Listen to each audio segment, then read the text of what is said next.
ನಮ್ಮ ಕರ್ನಾಟಕ ಸರ್ಕಾರದಲ್ಲಿ ನಮ್ಮ ರಾಜ್ಯದ ಜನತೆಯಲ್ಲಿ ರಾಮನಗರದ ಮಹೇಶನನ್ನು ತಿಳಿಸೋದೇನೆಂದರೆ, ಇವಾಗ ನೋಡಿ 136 ಜನ ಏನೋ ಕಾಂಗ್ರೆಸ್ ಅವ್ರು ಗೆದ್ದಿರೋದು ಎಮ್ ಎಗಳು. ಅದರಲ್ಲಿ ಇರೋದೇ 38 ಪೋಸ್ಟು, ಮಿನಿಸ್ಟ್ರು ಪೋಸ್ಟು. ನನಗೆ ಅಂತ ಕಿತ್ತಾಡ್ತಾರೆ. ಎಲ್ಲರಿಗೂ ಹಂಚೋಕ್ಕಾಗಲ್ಲ ಅದು.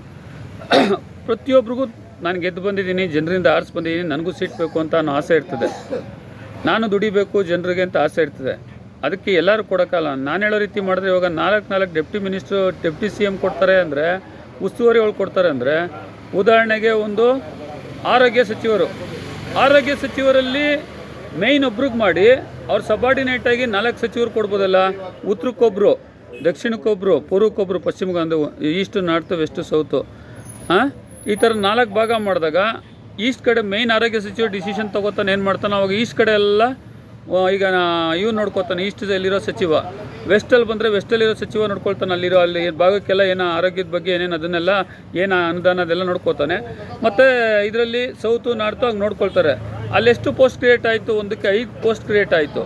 ಹಿಂಗೆ ಎಲ್ಲದಕ್ಕೂ 38 ಸೀಟ್ಗೂ ಕ್ರಿಯೇಟ್ ಮಾಡಿಬಿಟ್ರೆ ಪ್ರತಿಯೊಬ್ಬನಿಗೂ ಕೊಡ್ಬೋದು, ಕಿತ್ತಾಟನೇ ಇರಲ್ಲ. ಇದು ಸರಿನೋ ತಪ್ಪೋ ಗೊತ್ತಿಲ್ಲ. ಆದರೆ ಈಗ ಒಬ್ಬರೇ ಗೆದ್ದರೆ ಒಬ್ಬರೇ ಆರೋಗ್ಯ ಸಚಿವನೋ, ಒಬ್ಬರು ಸಾರಿಗೆ ಸಚಿವನೋ ಇಡೀ ರಾಜ್ಯಕ್ಕೆ ನೋಡ್ಕೊಳಕ್ಕಾಗಲ್ಲ.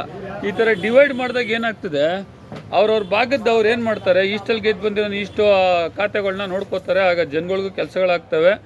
ಇದು ಮಾಡಿದ್ರೆ ಹೆಂಗೆ ಅಂತ ನನ್ನ ಅನಿಸಿಕೆ.